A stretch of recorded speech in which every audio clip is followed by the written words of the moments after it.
hay muchas cosas para analizar en el día de hoy, pensando en el debate, más allá de quién ganó y quién perdió, sino también en los perfiles que fue adoptando cada uno, en las acusaciones que hubo, en las pocas propuestas que se deslizaron en el debate. Todo el análisis con Giselle Rumo. Giselle, buenas noches. Buenas noches, Diana. Buenas noches a todos. Bueno, hubo de todo. Incluso me animo a decirles, y lo voy a confesar, pensé que iba a ser más aburrido de lo que finalmente fue el debate. Sí. Por lo menos desde mi punto de vista. Sí, para mí también, pero a nosotros nos interesa el tema y la política. Habría que preguntarle quizás a un ciudadano común si no se torró, ¿no? Porque la realidad es que pasa eso muchas veces. Pero mira, y el día después cada uno ve la realidad que quiere ver, porque vos hoy hablas con la gente de Mauricio Macri y su entorno y te decían que están satisfechos y que había ganado Mauricio Macri el debate. Hablás con la gente de Alberto y te dicen, no, nosotros ganamos. Con lo cual uno lo que se da cuenta es que un poco por la rigidez también, como vos decías, del sistema, no hubo muchas sorpresas, salvo algunos golpes de efecto entre Macri y Alberto Fernández. Las exposiciones de los candidatos fueron muy previsibles, ¿no? Dijeron lo que vienen diciendo, ¿no? Bueno, pero hay hubo estilos clave, y cosas, claro, que se invirtieron. Por ejemplo, a ver.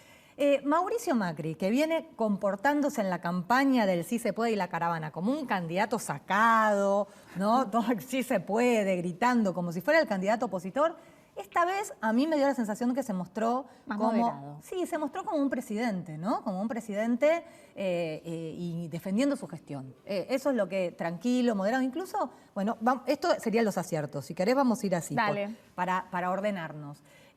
Bueno, defendió de su gestión, porque justamente tenía el resto de los candidatos que lo iban a atacar en su mayoría, por supuesto, a él. Nunca se salió de eje, ¿no? Pese a que el momento del bloque de Economía y Finanzas lo cuestionaron. Pudo ahí zafar hablando de los 80 años de crisis de la Argentina y de la inflación, y que es algo que es ya un problema cíclico en nuestro país.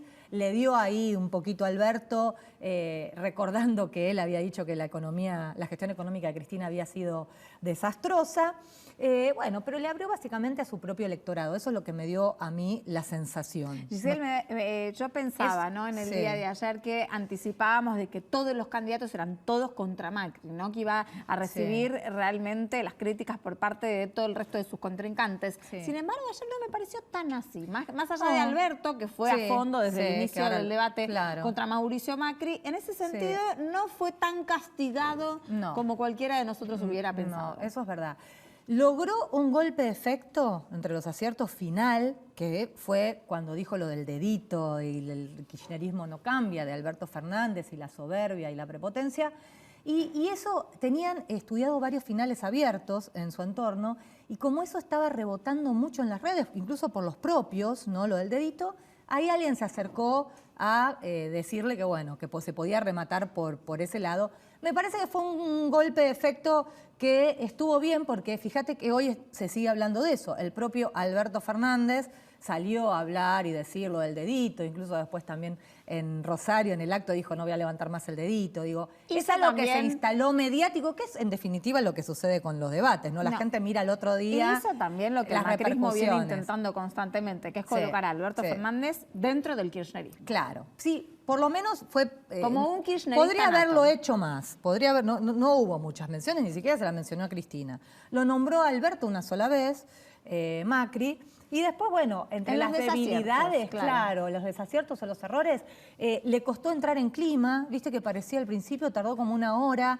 Estaba poco empático. Una hora es mucho tiempo. Sí, no, estaba poco empático, parecía, ¿no? Y aparte siempre Macri parece como que estaba repitiendo eslogans, eso también. Aunque tiene experiencia, estaba tranquilo, porque debatió como 15 veces, pero estaba como con poca reacción, hasta que después sí empezó como Alberto a cuestionarlo más. Vamos por Alberto. No me gustó, a mí por lo menos me pareció un desacierto lo de la chicana a Kicillof, que dicen que le salió a él, decían hoy. Me parece que es un desacierto. La gente no sé si quiere ver esas cosas, ¿no? No, además es una acusación, claro, por lo supuesto, pronto, por supuesto. en principio infundada, porque no hay elementos para poder bueno, decir Alberto, me parece que entre lo positivo es que, bueno, que él tiene mucha emocionalidad, que es un tipo que sabe hablar apela al sentido común, ¿no? Pareciera que dice cosas que son obvias de sentido común, que llegan a la gente, tiene esa capacidad de oratoria. También mostró empatía con Labaña, lo elogió 2 veces. ¿Por qué? Porque estaba buscando el voto de los electores de Labaña. Eso puede ser como los aciertos. Me parece que los desaciertos es que esta vez no estuvo el Alberto moderado, el que venía mostrándose, a la inversa de Macri, venía mostrándose casi un virtual presidente, candidato electo, y lo que se vio fue esta vez, no, parecía que estaba perdiendo, no que estaba ganando, porque lo nombró muchas veces, más de 20 veces, 27 veces creo que sacó la cuenta Lucas Romero, me parece que ya están con nosotros en nuestros estudios, ya vamos a estar analizando. Claro, nombró 27 veces a Mauricio Macri y por momentos como aparecía siempre, empezaba siempre criticándolo, parecía que le dedicó más tiempo a criticar a Macri que a hablar del mismo. No hubo ni una sola propuesta, eso algunos pueden decir que puede ser un mérito porque es el que va ganando, pero me parece que si querés conquistar votos de los que no son kirchneristas, alguna señal tenés que decir. Dice rápido, rápido una línea del resto, bueno, que nos está esperando ya Lucas Romero para todo el análisis. Y bueno, el resto. Me parece que Labaña fue el que más desaprovechó la oportunidad, se lo vio como perdido, desdibujado. Él mismo reconoció hoy que se sintió incómodo en el debate por el tema de la rigidez. No veo como que haya podido aprovechar bien, quizá, bueno, esto de decir mi experiencia como ministro y hablar de la unidad nacional, pero después no veo que haya sumado mucho Labaña. Espert me parece todo un discurso contundente, es hábil para manejar las cámaras, para moverse, me parece que eso fue un buen acierto.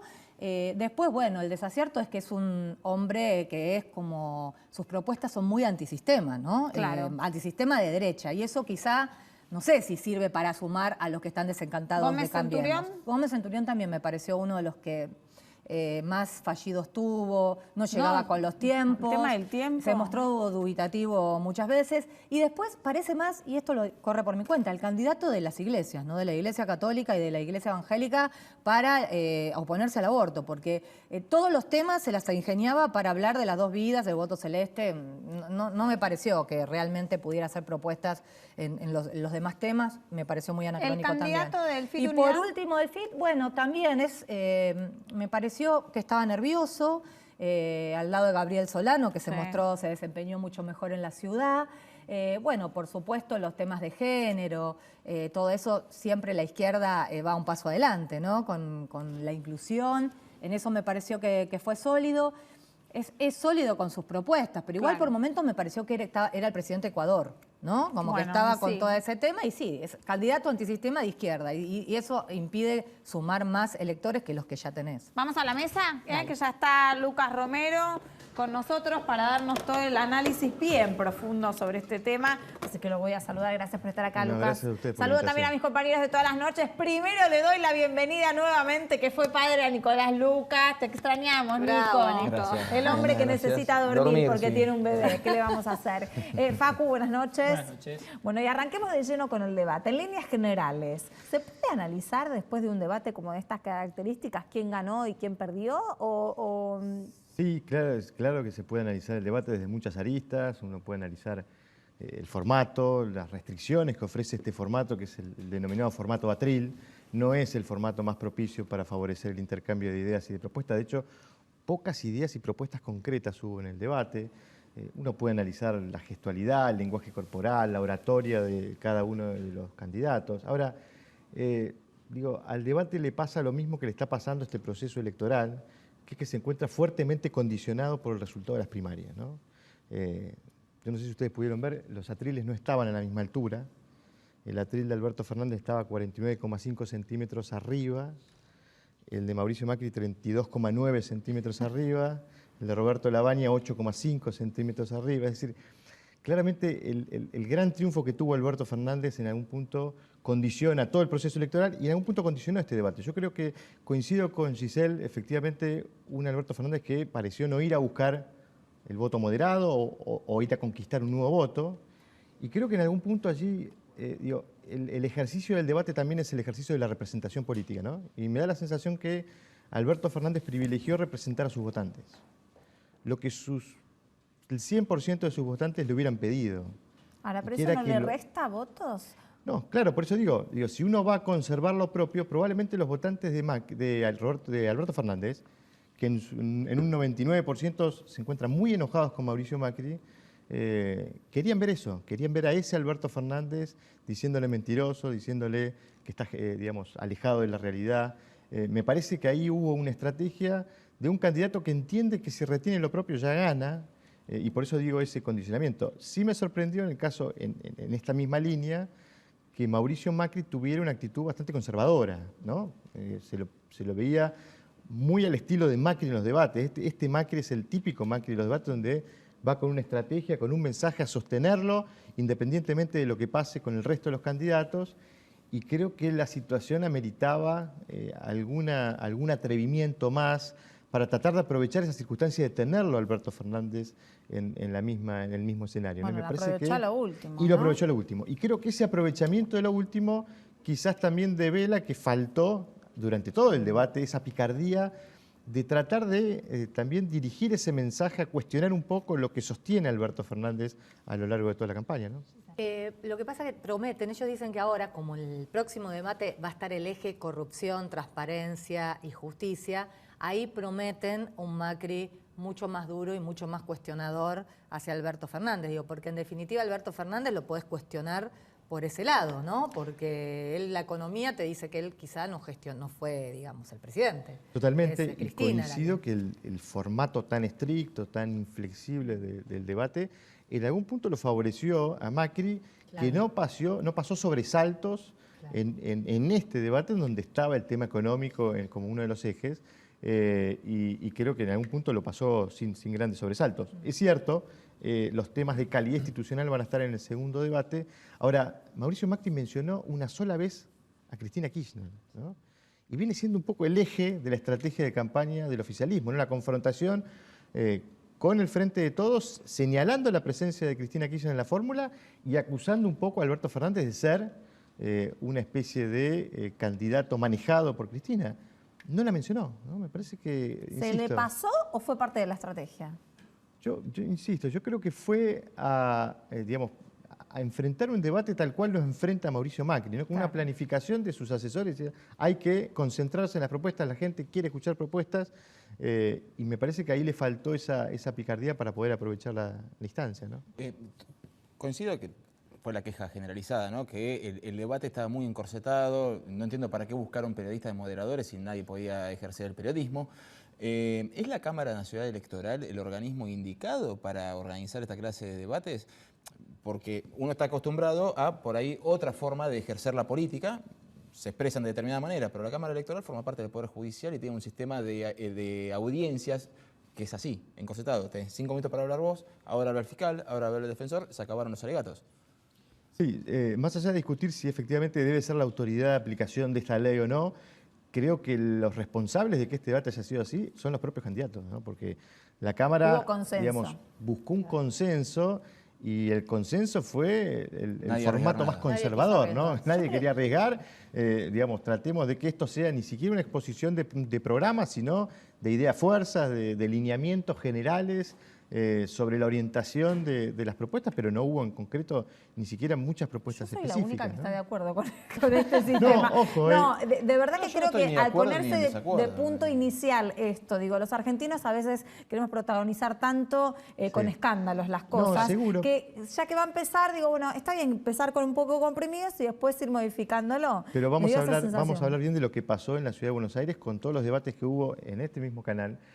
Incluso el debate de candidatos a jefe de gobierno, donde me parece que hubo otra flexibilidad y esa posibilidad de intercambio entre los candidatos que en este caso no se pudo dar. Imaginémonos algún otro formato, ¿no? Porque digo, hay un formato muy interesante que usan los norteamericanos, que es ese denominado formato de town hall, en donde los candidatos están rodeados de gente común, y es la gente común la que les hace las preguntas. Y caminando. Y caminando, y tienen que responderle a esas personas las inquietudes ciudadanas de cualquier ciudadano de a pie.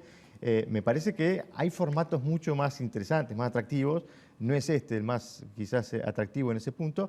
Y no es un dato menor, porque conversábamos antes de arrancar el tema de la audiencia, ¿no? Claro. Es muy probable que los televidentes del debate sean personas que tienen un interés muy elevado por la política, muy particular por la política, muy intensos, y posiblemente que tengan posiciones definidas, ¿no? Y ahí es donde empieza a operar claramente el sesgo de confirmación y empezamos a hablar de esta suerte de efecto acotado que tienen este tipo de instancias en los procesos electorales. Quizás por parte de algunos candidatos hubo propuestas, no hubo muchas, pero el caso, por ejemplo, de José Luis Espert, que directamente habló de quitarle las obras sociales a los sindicatos y de hecho en otro pasaje de su presentación atacó directamente a Hugo Moyano, o Gómez Centurión, que habló de reducir los impuestos de los más de 160 que hay en la Argentina a solo 20 y entre otros, por ejemplo, terminar con los ingresos brutos, que es uno de los más distorsivos. En ese sentido, ¿crees que se arriesgan porque justamente son los que corren de atrás y los que son los candidatos más fuertes prefieren no hacer propuestas? No me quiero imaginar a la CGT si Espert estuviera en condiciones de ganar la elección, ¿no? Después de anunciar esa propuesta. Bueno, el caso de Espert fue un caso que me parece que se lució, ¿no? Es claramente un candidato que tiene un manejo de la escena televisiva, está acostumbrado a esta idea de las cámaras y los micrófonos y eso lo favoreció para poder, digamos, ajustarse al formato. Sí, claramente, hay ahí una serie de propuestas quizás más provocativas que en un candidato competitivo posiblemente hagan ruido, ¿no? ¿Qué pasa cuando un candidato no se le entiende bien el mensaje? ¿No? Ayer, por ejemplo, pasó mucho con Gómez Centurión que no modulaba bien, no llegaba con el tiempo, se quedaba a medio camino. ¿Ahí es una cuestión de que faltó entrenamiento o directamente que es un candidato que no estaba, no sé, a la altura de las circunstancias? ¿O qué es lo que faltó ahí? Sí, también es cierto que era un debate en donde todos los candidatos estaban en igualdad de condiciones. Ahora, no todos representan lo mismo, ¿no? Macri, Alberto Fernández y Labaña reúnen el 88% del apoyo electoral, el resto de los candidatos apenas juntan el 7%, ¿no? Claramente hay falta de preparación, no son, digamos, los mismos niveles de candidato. Ahora, hay un punto interesante ahí, ¿no? Uno puede, y habitualmente se discute mucho sobre los mensajes. Y ahí hay una expertise y una ciencia aplicada a la elaboración de un mensaje. Ustedes van a tener un experto en el próximo bloque sobre el tema. Ahora, un mensaje es efectivo en un proceso de comunicación si hay un emisor creíble, ¿no? Y es interesante ese punto, porque si hay algo que le preocupa a la gente hoy en Argentina es la economía. Y creo que esto define un poco las dificultades que enfrenta el oficialismo y el propio Mauricio Macri, ¿no? Porque ayer lo vimos participar de ese eje económico, dando a entender que se habían hecho una serie de correcciones y que ahora venía una etapa mejor. Creo que las dificultades de Mauricio Macri para sostener como emisor creíble un mensaje esperanzador desde el punto de vista económico, ¿no? Creo que ahí está la dificultad del oficialismo, ahí está la dificultad de Mauricio Macri y tiene que ver no solo con la elaboración del mensaje, sino con cuál es la credibilidad del emisor para sostener ese mensaje. Ahí está también, creo que la fortaleza de Alberto Fernández para sostener un mensaje que está generando alguna expectativa en el electorado, ¿no? ¿Quién te pareció que aprovechó mejor la oportunidad y el que la desaprovechó? Para no hablar de ganadores y perdedores, que es antipático. Sí, creo que es difícil hablar de ganadores y perdedores porque no hay un sistema de puntuación que permita. Por eso, pero ¿quién a ver, yo creo que Alberto Fernández aprovechó la circunstancia, ¿no? Me parece que era un escenario de riesgo, es el que viene ganando, es el que puede cometer un error y pagarlo caro. Sin embargo, insisto en esto, me parece que tuvo una estrategia orientada a satisfacer a sus propios votantes, en aprovechar esta instancia para consolidar, galvanizar esos apoyos que lo transformarían en presidente electo el 27 de octubre si se repitiesen, y decidió tomar esta actitud, digamos, de confrontación frente a un presidente cuyo electorado cuestiona. Y creo que también tuvo un buen manejo de la escena, ¿no? Él habló mucho de esto de no me voy a preparar, tengo 40 años de política, con eso me alcanza. Estaba bastante coacheado. Estaba coacheado, sobre todo porque los mensajes digamos, entraban muy bien en los tiempos. No, y el tono parece que estaba grabando los audios de publicidad de la radio. Al principio, después se salió un poquito, pero al principio era como tenía un giro, el tono, que nosotros lo estudiamos mucho en televisión también. Como iba girando, iba aumentando y después le daba el rubito. Y cerraba, exactamente. Y cerraba muy bien, así que se lo vio que... ¿Quién desaprovechó más? ¿No te parece? La Baña fue bastante por los analistas. A ver, yo creo que lo dijo él mismo, ¿no? El formato no se ajusta un poco a la forma que tiene La Baña de transmitir y de expresar ideas. Tuvieron meses para prepararse. Claro. No, claro. Y probablemente eso sea un desafío para el próximo debate, porque es un candidato que puede sostener ideas, no solo en lo económico, el eje de relaciones exteriores también es un eje donde La Baña se puede mover muy bien.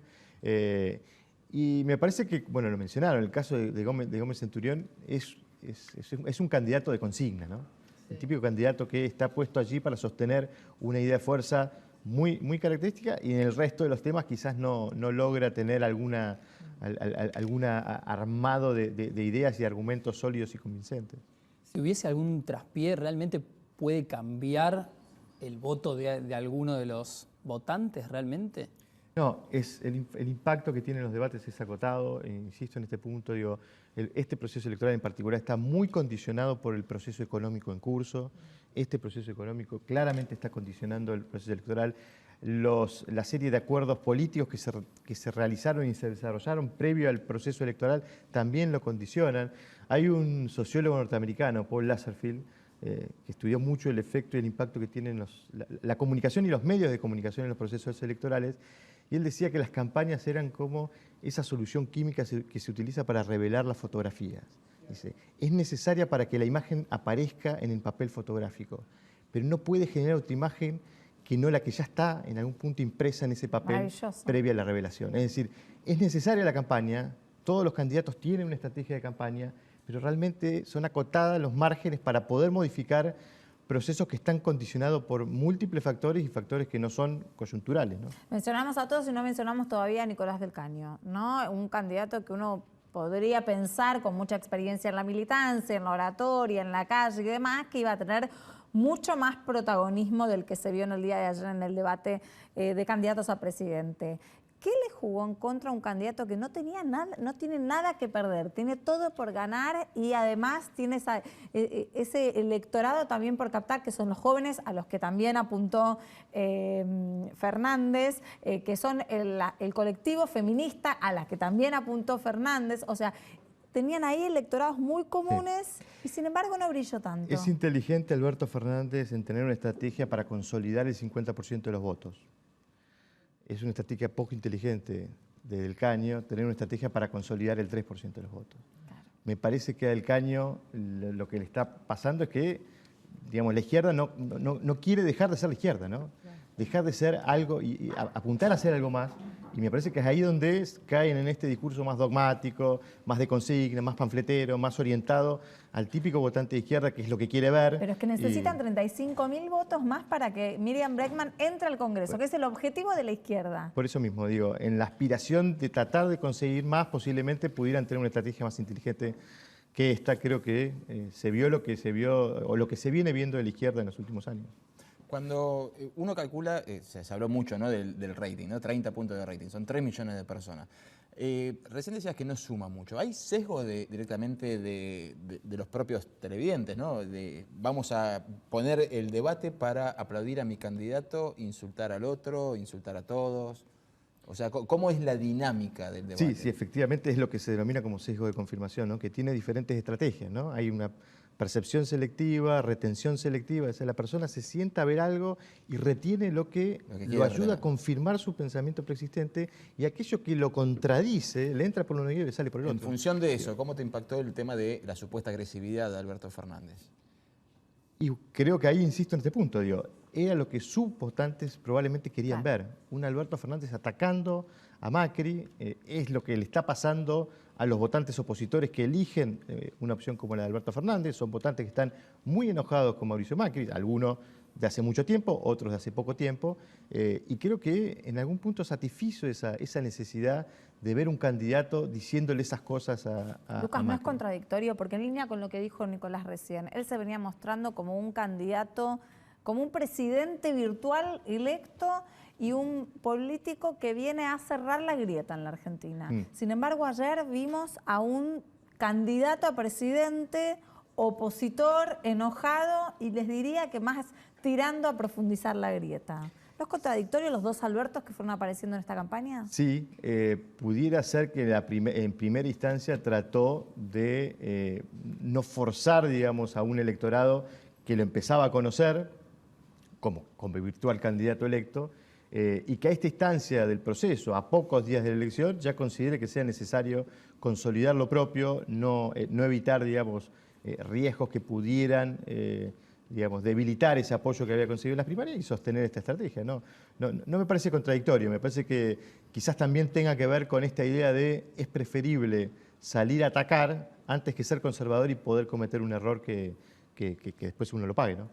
Gracias por estar acá con nosotros analizando el invitación. debate. Vamos a seguir con toda la temática en el próximo bloque. Ya venimos.